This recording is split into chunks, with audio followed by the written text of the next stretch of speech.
Hello, everyone. Thank you for tuning in and welcome to the Mohawk Students Association Student Speaker Series. My name is Samira and I'm the Director of IHS as part of the Mohawk Students Association Board of Directors. So the MSA is designed for and led by students. Our goal is to make Mohawk College a better place by providing high quality services, supports, and resources to help students succeed academically and socially. Today's speakers series is something that I'm extremely passionate about, and I cannot think of a better person to host this discussion. Today, this discussion will be about the realities of racism in Canada and how students can seek information and support, which will be hosted by an expert in health and wellness, a top life coach in Toronto, who also can be seen on the CTV's The Social. The Mohawk Students Association welcomes Nova Nicole. Hey everyone. Jazz hands. Okay. This is odd, I know, but we're in it together. We're going to have a great, exciting conversation. And I'm really looking forward to connecting with my students, and I think of them as mine. And I'm glad that you're here. Thank you for making the efforts to be here and to join us in this conversation specifically. And coming from like a lens of wellness, I appreciate the efforts that it's taken to continue this conversation as we talk about anti-Black racism. When I think of where we are today on the first like official day of fall, I think back on the season prior. I try and think of life in seasons and cycles. And this summer of 2020, it felt like I was in a washing machine some days of just from every angle. And it felt like every day. And as we look back on the past season and what we as a collective have been experiencing emotionally, and the fear and uncertainty and anger that we've had to push through in order to get to the task at hand, which for you as students has been getting your butt in that seat at that desk right now, and you've done it. But those feelings and that residue is still around. And the washing machine is still washing. So we're going to be talking with someone today to tell us why and how we can use those emotions that have stirred up over the last few months and well before that. What we can do with those, how we can wield that anger into action, how we can gain some skills as student organizers to continue this movement that is going to impact all of us forever and always. And really what it is that we can do every day, paying attention to, being mindful about when we're engaging with our peers, with our friends, and the way we talk to and about ourselves, because that's what's got to shift to in this time as we move forward. So I just work here. I'm facilitating the conversation today. I'm going to leave it to the master and let me introduce our amazing guest today. So here comes the fancy bio. Sandy, sit tight. Sandy is the founder of the Black Lives Matter movement presence in Canada, Black Lives Matter Toronto. Currently studying law, she's a student like you, at UCLA with a specialization in critical race theory. Sandy also co-hosts the Sandy and Nora Talk Politics podcast. Jot that down. Sandy and Nora Talk Politics, and is the co-editor of the best-selling contributed volume Until We Are Free, Reflections on Black Lives Matter in Canada. She has been on every TV station ever and in every magazine ever in the past few months. And she said it's her busiest time she's ever had. And I said, if it isn't, then we're doing something wrong. So without further ado, please welcome our guest for our time together, Sandy Hudson. Hello. Oh my gosh. Sandy, thank you so much. Sandy. Thank you, no, Sandy. it's too much. Thank you, Nova. Thank you, Samira, for having me. Thank you, Mohawk College. I wish I could see you all. It's like, it feels so impersonal sometimes, but I think we're going to have a really good conversation about what it is we're here to talk about today. It has been a really rough summer for all of us. I can't imagine who had a good summer. I can't imagine who had a good summer. I was like in there. Summer.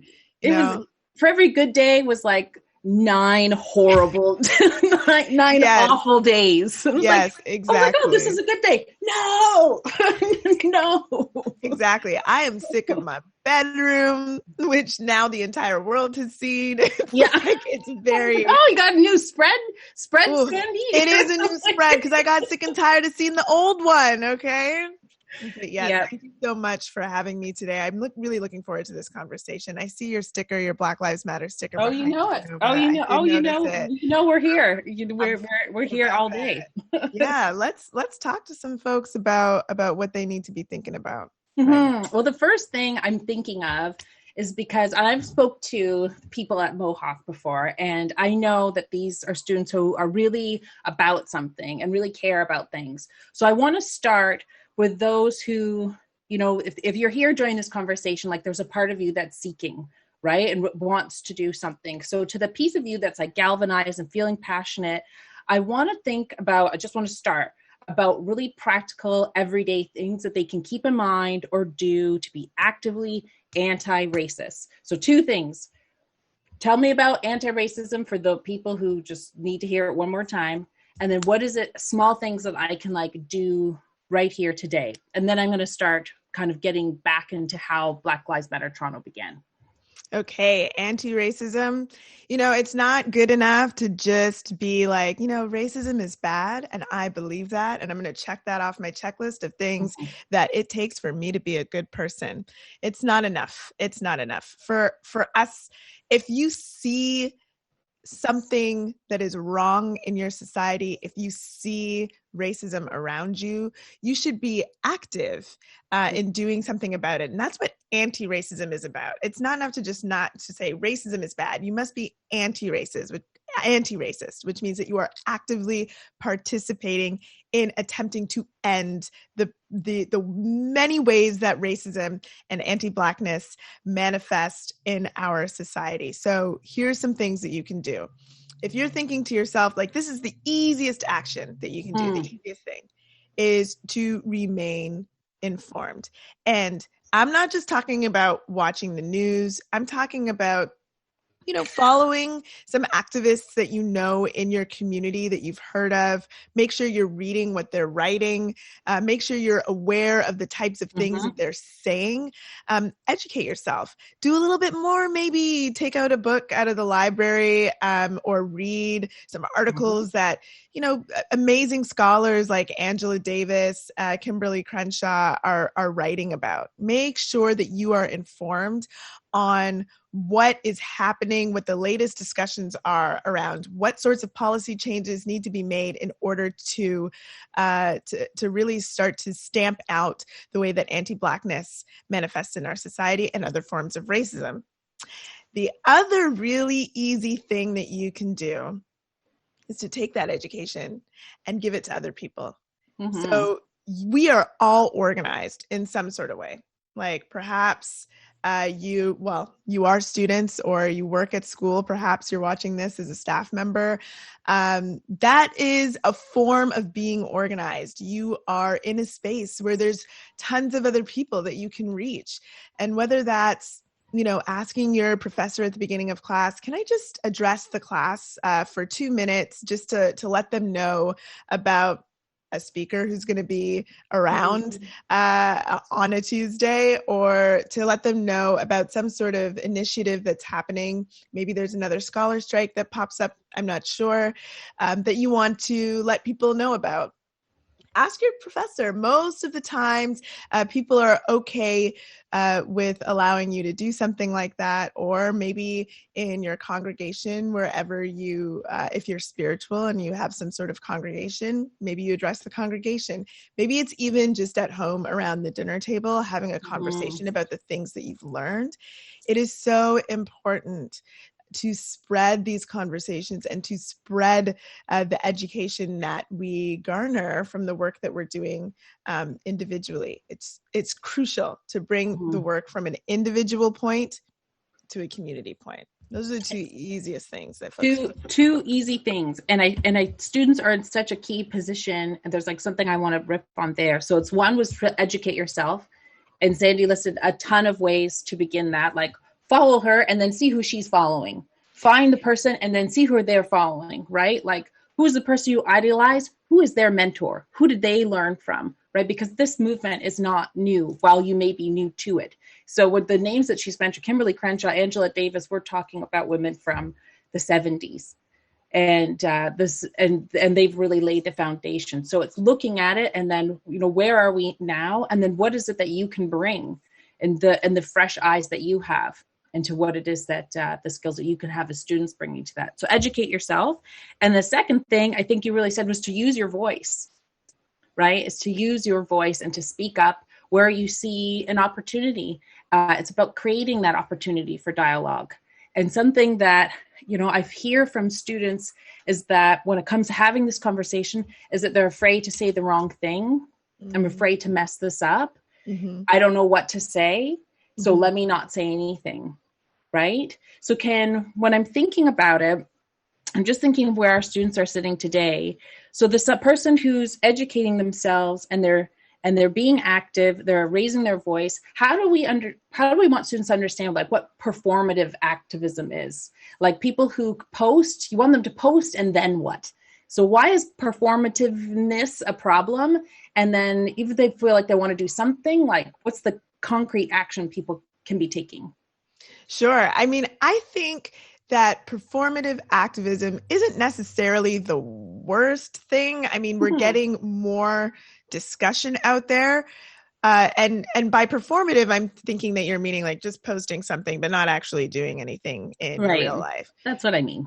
I mean, it expands the conversation, but who wants to be that guy? Like who's just posting a thing and presenting themselves in a particular way, but isn't actually like that in their lives. Because it's trendy, right? And it's just like this is the trend. Like that's not something that's going to have a really large impact. It spreads the word, but I mean, if you can type, you can do more. I promise you can do more. Okay, and so they post, and what do they do? Like, I see the thing, I copy the post, and then I make sure I call or email. Like, what's the next step?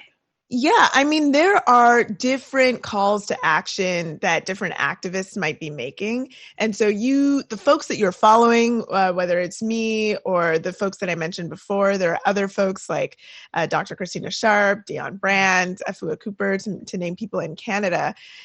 A bunch of us will have calls to action of specific things that we're working on. And so, for example, there's a website that we've created at BLM called defundthepolice.org. And at the bottom of that page, you'll see that you can write your representative at multiple levels to take some sort of action. But you can go further than that if you want.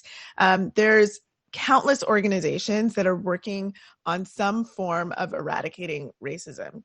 If you want to go beyond the conversations that we just talked about, seek joining one of those organizations. And if you find that in your particular community, there isn't an organization, try to start one.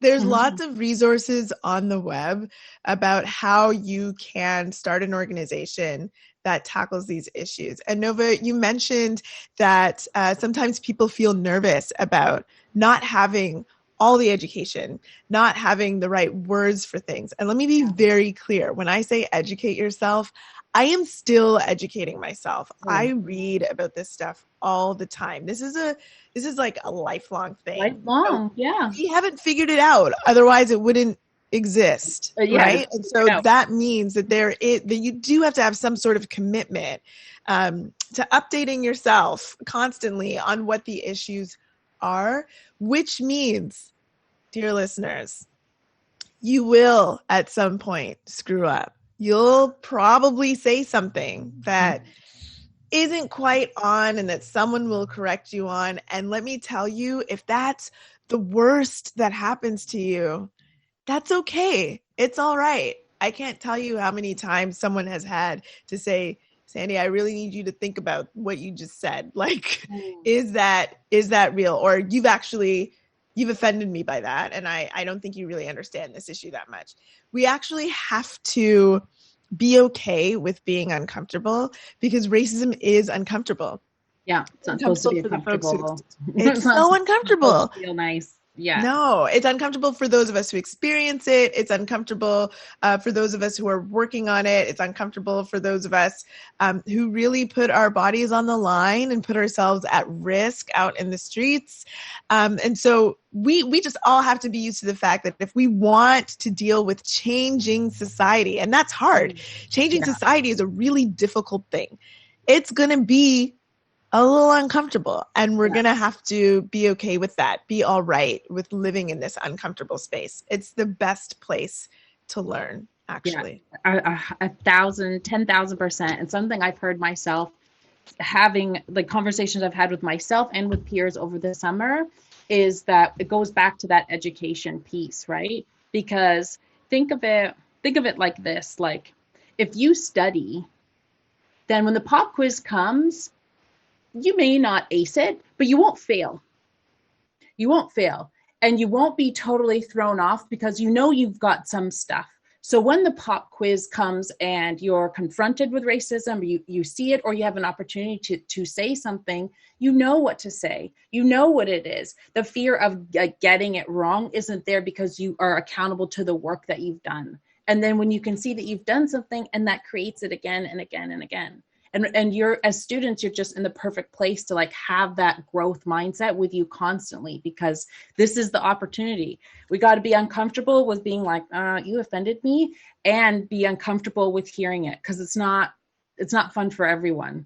So all the more reason to like, let's get this going and like get this done.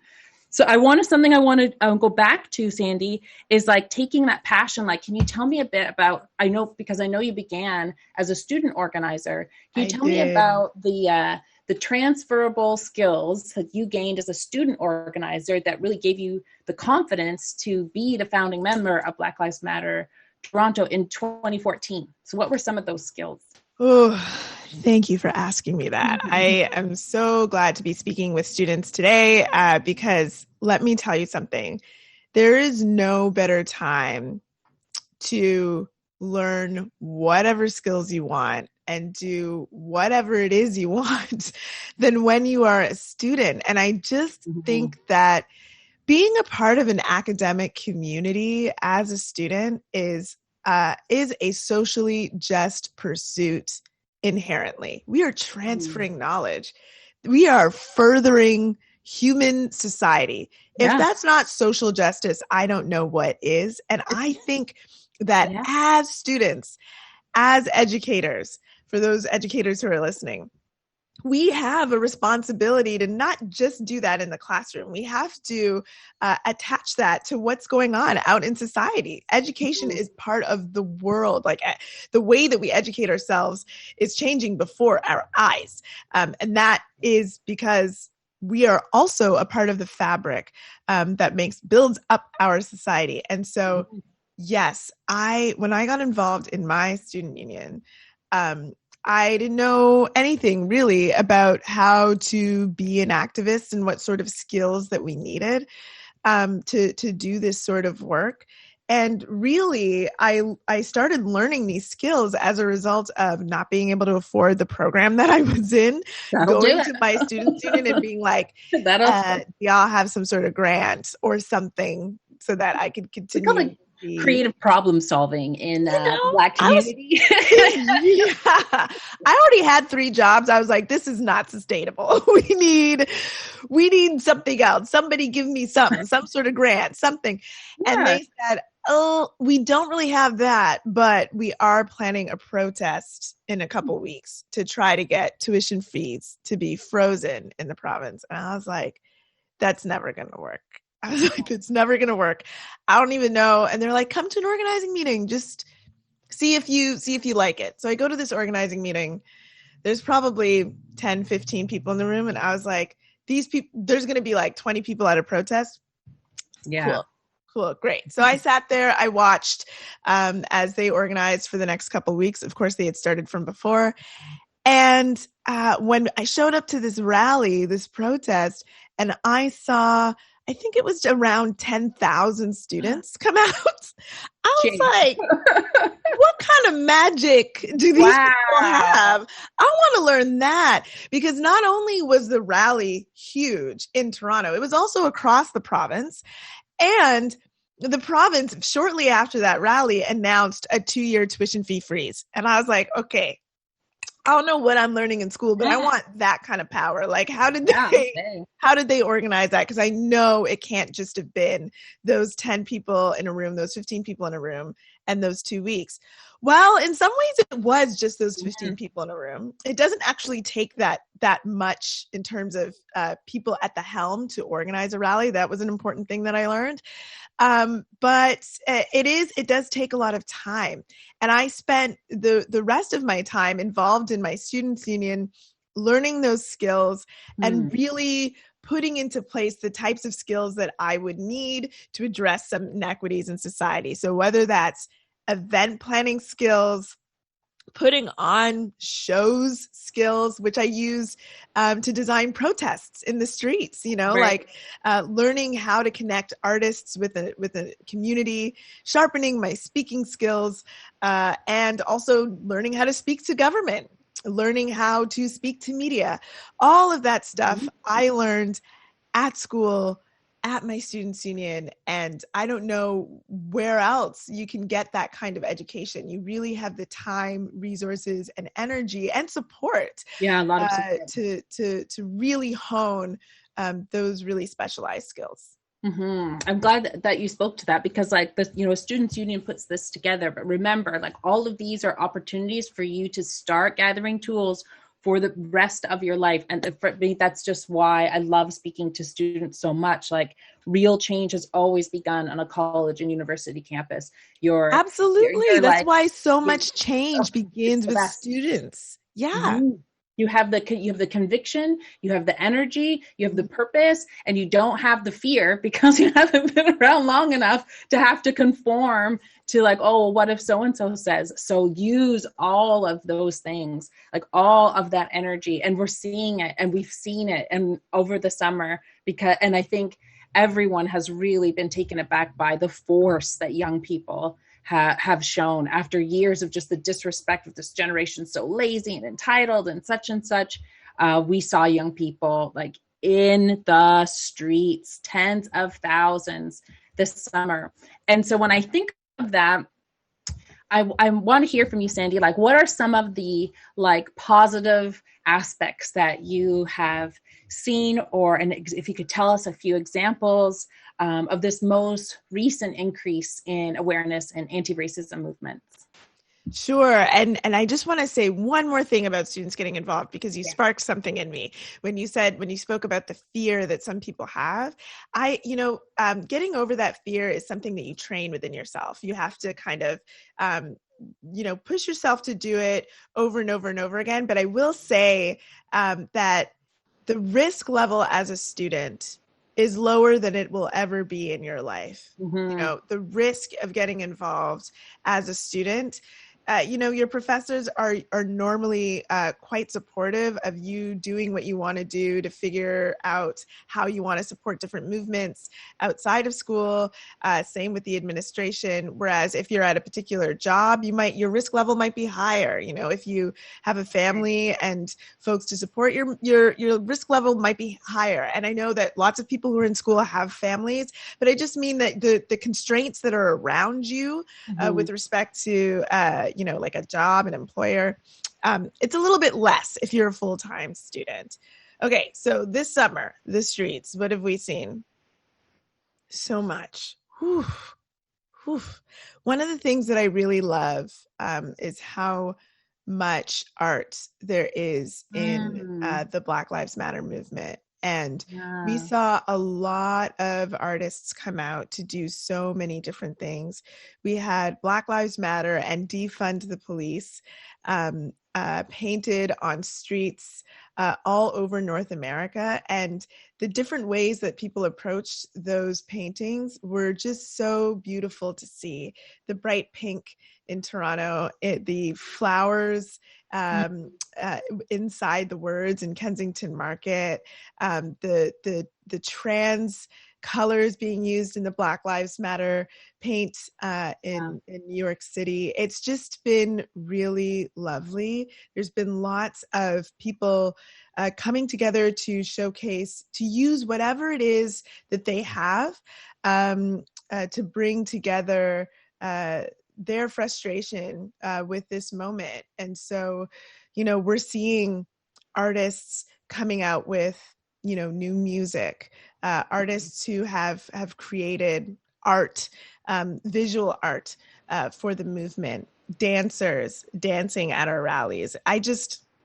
There's something so beautiful about the community that's been created through the struggle that really shows what kind of world we're trying to create. And I just think that that's wonderful. In addition to that, the other thing that I think has been so cool to watch is how different people are using whatever it is that's available to them in order to show their support. And so, I think about the NBA and WNBA players taking a strike action, something I never thought in the playoffs would happen. During the playoffs, like, what an incredible thing. Scholars across North America taking a 2-day strike just 2 weeks ago. We're seeing new organizations crop up, like Doctors for Defunding the Police, who are talking about the types of things that they're seeing when people who are harmed by police show up in their care centers. There's just so much broader discussions that have arisen from people taking to the streets this summer, and it's resulted in some really concrete changes all over the place. And that's what we want as activists, to change culture and to change society. I've just seen so much love and humanity come out of just such a horrible pain. It's just a reminder of, like, this is what we're doing this for. Like, this is what this is for: the love, the flowers, the humor, the ridiculous, you about to lose your job. These songs are just like, save me. Yes. And so, just like, I love that is one of our chants. Just so you know, it's a great chant. It's a great chant. But to make it into a song, I'm just like, I love us. Like, I love this. And the thinking is always, turning poison into medicine, right? Like, if this is happening to me, how do I transmute this and wield this into something good and like something I can use and that I can benefit me and others? Yes. And to Sandy's point, students, like, you have the youth and vitality to do this. So I couldn't encourage you more, is to like seek out every opportunity to like sharpen these skills so that you can continue doing the movement. We can continue doing the movement and get to where we want to be. The last question I want to ask you is because when I think about the movement and coming from like a wellness lens and perspective, it's exhausting. It's exhausting to experience trauma, period, but experience it, edit it, explain it, educate someone, get it again, repeat. How have you taken care of yourself in this time so that you can continue the work and this movement? And do you have any guidance for our Black and racialized students who are feeling tired? Ooh, that has been really hard. When the week that George Floyd and Regis Korchinski Paquette were, the tragedies that unfolded, I live in LA right now, where I go to law school, and I live with my cousin who started Black Lives Matter in Canada with me. And we took, I think, 2 days out. We were on our couch. Oh, yeah. Out on our couches, just talking to one another, and not doing much else, because it was just so hard to even get up. It was like, it felt like being hit with a ton of bricks. Yeah. It's really important. I couldn't scoop it up. I felt like I just was leaking and I couldn't Yeah, it was Like palpable. I couldn't catch it. Yeah. Yeah, it was palpable. It was like you could feel it in the air, like you could grab it. And Mhm. I think it was really important for us to take those 2 days out and not do anything and just talk to one another and try to process what we were feeling. I mean, we went to work right afterwards, building that website, defundthepolice.org, talking to organizers across North America about where we go now, what we're going to do, how we were going to, um, uh, you know, organize over the next few weeks. And the ability for us to be successful in our organizing over those next few weeks was because I think we took that time out. And, we're all different. For me, I need to feel like I have some sort of control or power over a situation that is making me feel powerless. That is what helps me to feel well. And so for me, doing this activism work actually helps me feel like I have some sort of control over the outcome of what all of this is. Yeah. And so for me, some of this activism work is wellness.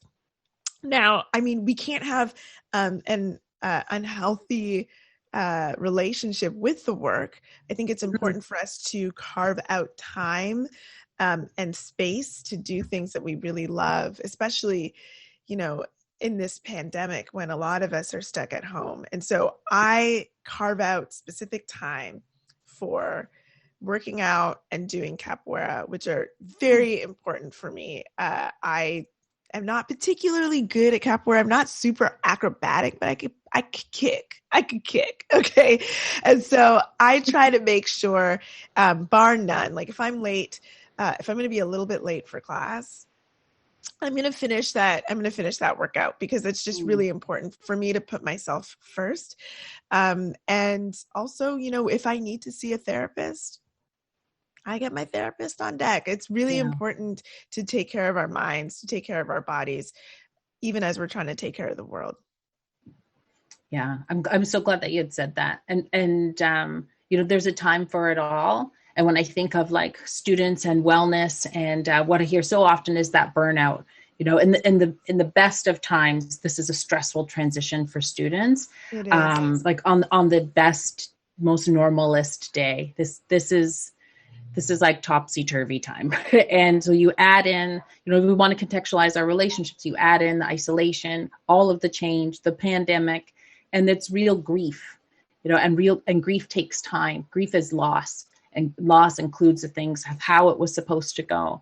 So it sounds like, after witnessing something awful and feeling it in your body, you gave yourself that space to grieve, knowing that anything that came out of that place wouldn't have been coming from a good place. And something you said, Sandy, that's just has really been a thread throughout the whole conversation of the guidance you've been giving to students is to have a willingness. That's what I'm hearing, is a willingness to just say, I need a break, a willingness to be uncomfortable, a willingness to see bigger opportunities and see things different. And it's that willingness that I hope students can pull out, because it's hard work, but if you're willing, then it'll get done. That's right. Any final words? I know we may have some questions coming in from the students, but it's been such a joy talking with you, Sandy. I just can't thank you enough for what it is you've done, what you're doing. I know that this is that work, but I'm glad to hear that you are giving yourself what you need to continue doing it. And we all do that. We're going to get there. Yeah, thank you. In terms of final words, I just think, a lot of this stuff is transferable.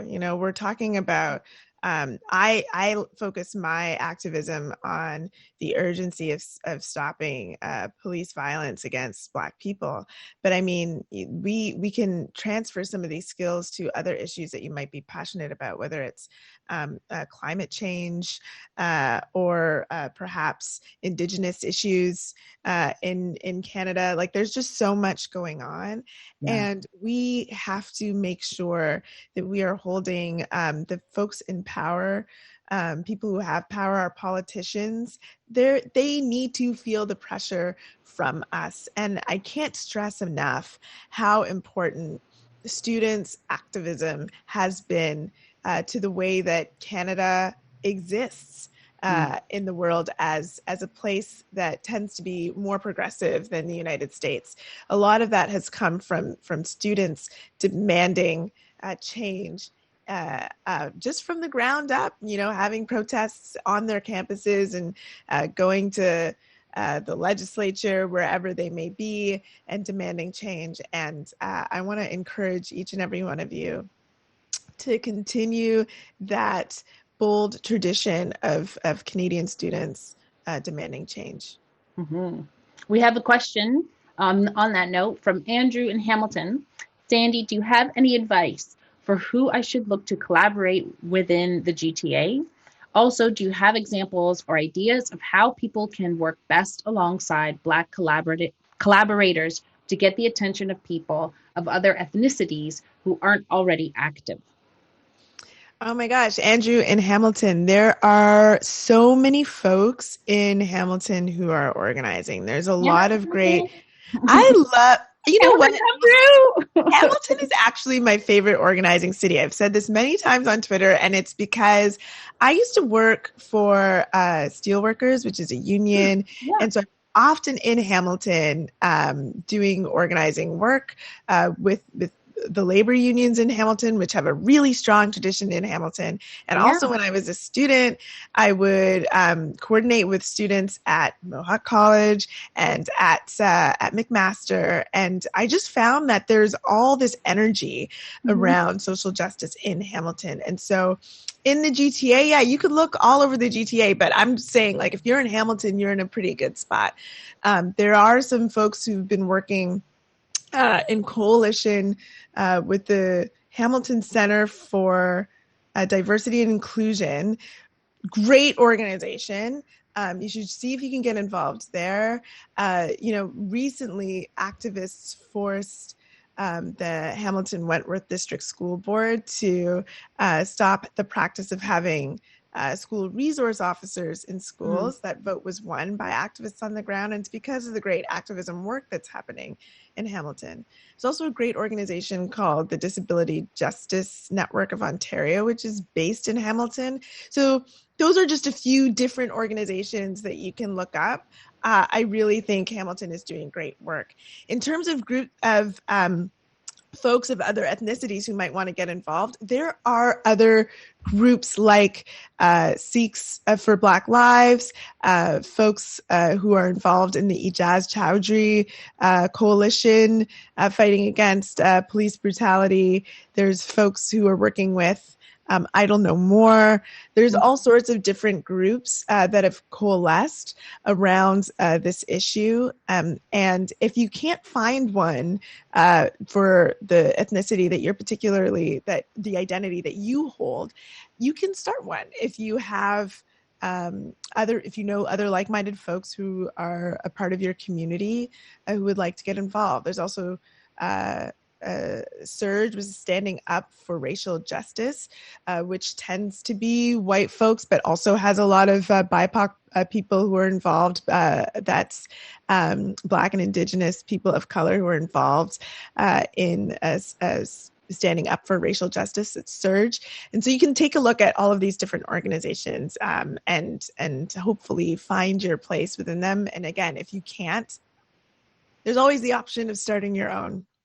I was talking with a friend last week, a good friend who's Filipina. I know that there's a new book that was released, I want to say called Crosshairs. I think it's like at That Loud Lady on Twitter. She's talking about how the Filipino community can be involved and supportive of the Black Lives Matter movement. It's fantastic. It's a touch one, touch all type thing that's happening right now. That's the only way I can explain it.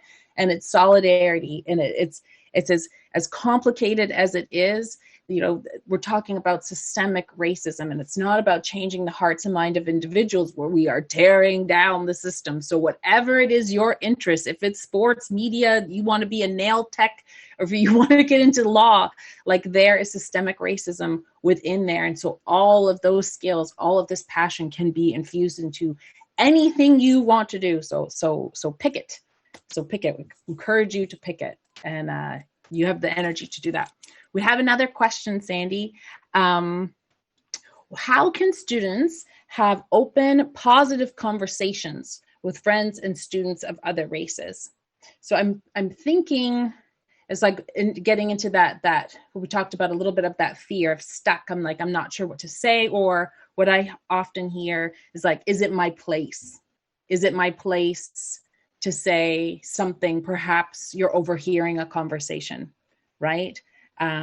What guidance or encouragement or an example of something to say would you have for students? Yeah, there's a couple of things. I'm thinking about two different types of conversations. One is maybe you hear a conversation happening and you want to interject and say something. And the other is maybe you truly don't know a lot about a situation and you want to ask somebody something and have a conversation about, can we just work through the issues here because I don't get it. Yeah. Okay, so for first conversation, you're really going to need to take stock of what's happening. If you're overhearing something and you want to interject, take stock. Like, is that a conversation that where it looks like it's the right time for you to interject and ask questions? If something's just happened, like, we've just heard about George Floyd or Jacob Blake's attempted murder had just happened, and people are having a conversation about it and you don't understand, maybe not the greatest time to say, especially if it's right on the heels, to say, hey, I hear you guys talking about how upset you are. I just wanted to interrupt because I don't really understand the situation. Not necessarily the best time. You need to take stock of the situation. And in some ways, sometimes you're going to want to have an implicit invitation. So like here right now, this is an implicit invitation. You've got two people on the line who are here to talk to you about these issues. And so if you have any questions, this is an implicit invitation to ask whatever questions you might have. But if it's something like that, you're going to have to take a really good stock. Maybe you wait until that conversation is over, ask permission. Is this a good time to talk about this? And sometimes people might say no. You don't feel offended by that. That's just the answer that you got. That person's not ready to engage in a conversation about that. That's the piece. So that's the piece. Cause I'm like, why do they need to take stock? Like, why do they need to do it? And it's really because the person who is experiencing the trauma is not ready to then talk about it. That's the piece they need to know, right? Yes, exactly. And that can be really hard to maybe you're experiencing that while you're at school. Imagine having to go to school, but also having to do the internal work of being well enough to be at school. And then when you're at school, you're having conversations about these issues. And then somebody asks you to do even more work, which is to educate them on a particular issue. And that's really hard. And so you just think of the other person when you are trying to interject in a conversation and ask about an issue. The other type of interjection that could be happening is maybe you hear a conversation that's not going so hot. Like maybe they're talking about, do we really know who George Floyd is? Who was? Doesn't matter. He shouldn't have been killed in the streets. And you want to interject in that conversation? I say go for it. The volcano is like bubbling over. I'm like, you know what I mean? But that's the kinds of conversations that some people are having. Like, what? It is. I think in that situation, it's really important to actually just say, hey, I overheard you and I can't help but think that is kind of disrespectful. Like, we have laws in this country. We have courts for a reason. Nobody should be killed in the streets. And it's happening to Black people more than other folks. And I just couldn't let this conversation go by without saying something. That's another place. And then finally, in terms of like a safe situation where it's just you and your homie and you're trying to have that conversation, again, ask permission and then just dive into it. We actually have to be able to have these conversations. Yeah. The worst that's going to happen is that someone says, I actually can't talk to you about this right now. This is too painful. Or you've said something that is kind of upsetting to me.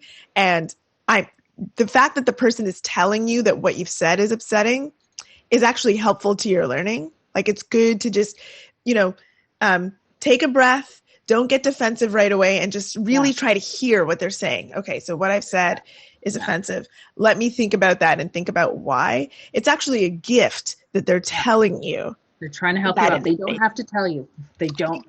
They Don't could have to just walk tell you away. it is wrong. Yeah. Exactly. They could just Walk walk away or away. worse, right? Or just be silent, or worse, right? And so the worst thing that you're probably going to experience in a safe space conversation is feeling a little bad about something that you've said, or not understanding something that you've said. And so I think that it's really important to understand that you will probably experience that at some point in your life if you're doing anti-racist work. It's just important to do it. I promise you that it is not as bad as the impacts of anti-racism, of racism that is happening in our society for other people. If that's all you got to go through, then that's a good deal. That's a good deal to get to a place where we are having more people act in an anti-racist way. I know it sucks. It can hurt. But that is part of what we're signing up for if we want to be doing anti-racist work. That's right. Thank you, Sandy. Yes, discomfort is not danger. That's right. That's exactly right. Question from Samira. I have been speaking up and organizing meetings with members of the Mohawk College senior leadership team. However, I was wondering, as a student leader, what else can I try to do to raise concerns about the systemic discrimination that occurs within post-secondary institutions? Yeah. Oh, I love to. I mean, one of the things that I found really, really helpful was I would get a list of classes and when they were happening. Love a and list. I would go to classes before they started and ask professors if I could address the crowd on any particular issue that was happening. So maybe, during my time at the University of Toronto, there was a blackface incident where at a Halloween party, a bunch of guys from one of the colleges dressed up as the Jamaican bobsled team, and they were white, and they painted their faces black in order to do that. And not only did they do that, but they won best costume from the student organization that was hosting the Halloween party. And so, when that happened, we asked the administration, we said, look, we need to do something about this and get some education out there about blackface and what it means and how difficult this was for Black students on campus. And the administration was like, absolutely not. We don't want to touch this. And we were like, okay. Yeah, like it sounded like you said no. What? Yes. We were like, we will spring into action. That's absolutely fine. We held a town hall on campus. We involved faculty and students and staff. And in order to talk to people about the fact that the town hall was happening and to raise awareness about it, we took this list of classes that were happening. And I just went to classrooms before they started and talked to people. Have you heard about this issue that happened? There's going to be a town hall about Black people's experiences on campus and other racialized students' experiences on campus. Please come. And within 2 weeks, I probably went to over 100 classes. It was a lot. But we did that with 30 other volunteers. And so we reached a large number of people. Yeah. When the town hall day finally came, there were hundreds of students there. Every seat was packed. People were sitting on the floor, and the administration ended up coming and listening to the concerns that students were raising. So we weren't just talking about the blackface incident, though that's how we started, but we were talking about some of the experiences that folks were experiencing living in residence, in their classrooms, the ways that curricula are designed, that don't really talk about Black people's contribution to our society. And so people were raising all sorts of different things. And it turned out that afterwards, the administration decided to put out a press release saying that they had this great town hall. It was us who had it, but in any case, they had this great town hall and they had learned some things and they wanted to make some shifts at the school. So that's just a story that is an example of how you can start to address some of these things on campus. And of course, we designed protests on campus. We had petitions. We had all sorts of things, but there's different ways that you can tackle things.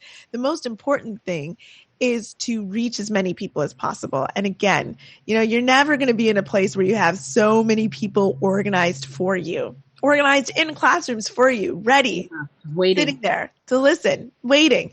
And, you know, it's good to be able to just go into those classrooms or onto those Zooms and just say, hey, let me just take 30 seconds of your time to let you know about this great initiative or about this really important issue that we need to tackle. Yes, the college leadership, like those who are on the senior students, you are leading by example, right? Like let them know you. What do you want to be known for? So when they see Sandy's coming in at the start of class, they know shit's about to go down. Like, I know I got to spring into action. You become a trusted voice and a trusted peer on campus, and that's a real responsibility. So again, like use that as your training. And to Sandy's point, and to Samira's question, it's really knowing that, yes, experiences are different, but the feeling is the same. So what is the shared emotion that people are having on campus that you can begin to galvanize them? Because to Sandy's point, it began with this Halloween issue, but it started rippling out to people had that same feeling of not being heard, not being respected, and not feeling seen on campus. And that's just not acceptable. It's not acceptable, and it won't be accepted if you say so. This is your school. This is your school. Sandy, I think we like dropped it on him. I don't think there's any questions.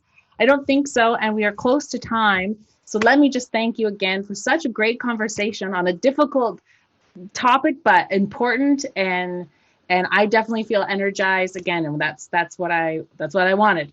That's what we want. Everybody to get some energy in them. And like, look, school year is just starting. Let's start it by doing some social justice work. Like, let's get involved. Let's educate ourselves. Let's educate our communities. And let's get out there. Let's not be afraid. Let's get over those fears. Let's train ourselves now at the time where we have the smallest amount of risk to be the type of person in our lives when we're done school who is going to know how to address these issues. It's so important. Thank you so much for such a great conversation, Nova. Thank you. Thanks, everybody. I appreciate it. It's easy. When you're passionate, it shows. So thank you. Given such great guidance today. I'm going to wrap up, and I'm going to pass it over to Samira, who I think has some closing words. Thanks, everyone. Thank you both.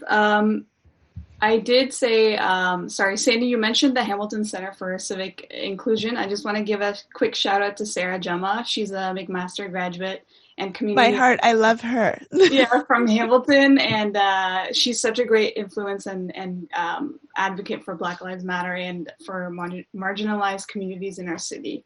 I do just have a quick question from the Mohawk College student body, if you don't mind answering that. So Mohawk College established Social Inc. in 2012, a group grounded in human rights that promotes inclusion and eliminating discrimination. This group also hosts and facilitates events across all campuses. What advice can you give students who are aware of such groups who may want to engage but are reluctant to take that first step? Good question. Good question, yeah. Find a friend who will come with you. If you are feeling a little bit nervous, I promise you that the people who run these groups, like we kind of train ourselves to notice when there's someone new and be like, hey, we want you to feel comfortable. And so you will probably have a good experience. You will likely have a good experience. But if you're feeling a little nervous, just, bring someone that you feel comfortable with you. So that, you'll have someone there who's going to be able to support you in the types of ways that you need to be supported in order to fully participate in a meeting like that. Really, that's all it takes sometimes to feel comfortable. That first time that I went to my students' union nervous about not being able to afford the next year of school, I went with a friend of mine, and the rest is history. That being able to be there with somebody that I knew was the first step to making it feel possible. So make the situation as comfortable for yourself as possible by bringing someone who makes you feel comfortable. Thank you. So I would like to thank Sandy Hudson for an enlightening and amazing information discussion on the realities of racism in Canada and how students can seek information on educating themselves. Thank you, Nova, for being an amazing facilitator of this discussion. I've been following you, Sandy, on Twitter for quite a while now, and the fact that I'm in the same Zoom call is a bit of an honor, quite an honor. Oh, thank you. I feel like I'm a bad tweeter, but that that gives me some necessary affirmation.